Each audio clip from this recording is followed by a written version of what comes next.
কৰ্মচাৰী আৰু পেঞ্চনাৰৰ লগত জড়িত 6টা অতি গুৰুত্বপূৰ্ণ খবৰ এই ভিডিঅ'টিত জনাব বিচাৰিছোঁ। আপোনালোকে ভিডিঅ'টি স্কিপ নকৰাকৈ শেষলৈকে চাব। প্ৰথম খবৰটি পেঞ্চনাৰৰ লগত জড়িত। আপোনালোকে দেখিছে RBI দ্বাৰা যি মাষ্টাৰ চাৰ্কুলাৰ জাৰি কৰা হৈছে। ইয়াত কোৱা হৈছে যে পেঞ্চনাৰসকলে তেওঁলোকৰ যি পেঞ্চন বা তেওঁলোকৰ যি ডিআৰএছ ৰিলিফৰ ইনক্ৰিমেণ্ট সময়মতে যদি চৰকাৰে প্ৰদান নকৰে, যদি পলম কৰে, তেতিয়াহ'লে সেই পলম হোৱা পিৰিয়ডত তেওঁলোকক ইণ্টাৰেষ্ট প্ৰদান কৰিব লাগিব।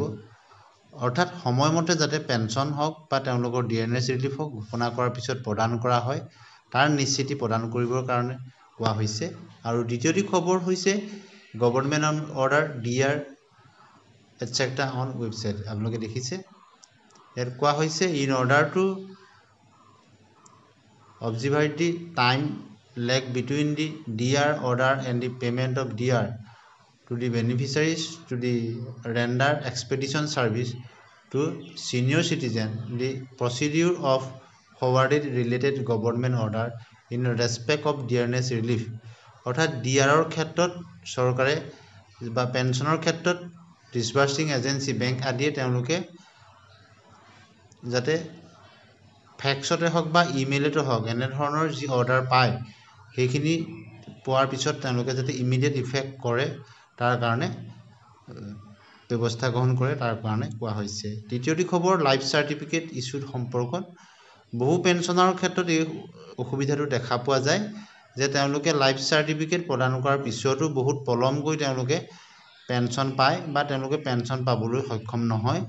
গতিকে RBI এই মাষ্টাৰ চাৰ্কুলাৰত কোৱা হৈছে যে তেওঁলোকৰ লাইফ চাৰ্টিফিকেট প্ৰদান কৰাৰ পিছত চিল ছিগনেচাৰৰ সৈতে যাতে বেংক কৰ্তৃপক্ষ বা ৰিচিভিং কৰ্তৃপক্ষৰ ফালৰ পৰা একনলেজমেণ্ট শ্লিপ প্ৰদান কৰা হয়, যাতে পেঞ্চনাৰসকলে লাইফ চাৰ্টিফিকেট যে প্ৰদান কৰিলে তাৰ এটা নিশ্চিতি প্ৰমাণ তেওঁলোক পেঞ্চনাৰসকলৰ হাতত থাকে।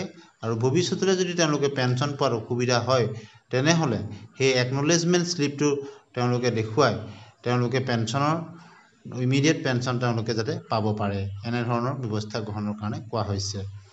অন্য এটা খবৰ লৈ আহিছোঁ refund of excess pension payment to government.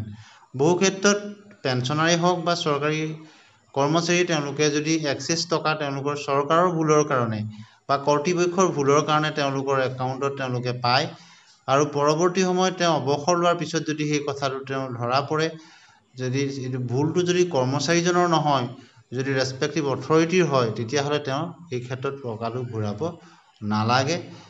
সেই ক্ষেত্ৰত গাইডলাইনত কোৱা হৈছে, আপোনালোকে নিশ্চয় দেখিছে whenever an excess overpayment is detected, the entire amount thereof should be credited to the government account in lump sum basis। এনেদৰে কোৱা হৈছে। এতিয়া আহিছোঁ অন্য এটা খবৰলৈ, যিটো অষ্টম দৰমহা আয়োগক লৈ, য'ত ষষ্ঠ দৰমহা আয়োগ, পঞ্চম দৰমহা আয়োগ, সপ্তম দৰমহা আয়োগৰ কিছু আঁসোৱাহ আছিল। এই সকলোখিনি যাতে অষ্টম দৰমহা আয়োগত দূৰ কৰা হয়, তাৰ কাৰণে কিছু ভেকেঞ্চি চাৰ্কুলাৰ জাৰি কৰা হৈছে, য'ত অষ্টম দৰমহা আয়োগৰ কাৰণে নিৰ্ধাৰিত কৰ্তৃপক্ষক তেওঁলোকে এই ভেকেঞ্চি চাৰ্কুলাৰ দ্বাৰা টাইম টু টাইম তেওঁলোকে ফিল আপ কৰিব। নিৰ্দিষ্ট সময়সীমা ধাৰ্য কৰি দিয়া নাই, তেওঁলোকে চাৰ্কুলাৰ জাৰি কৰিছে। এতিয়া আহিছোঁ অন্য এটা সুখবৰলৈ।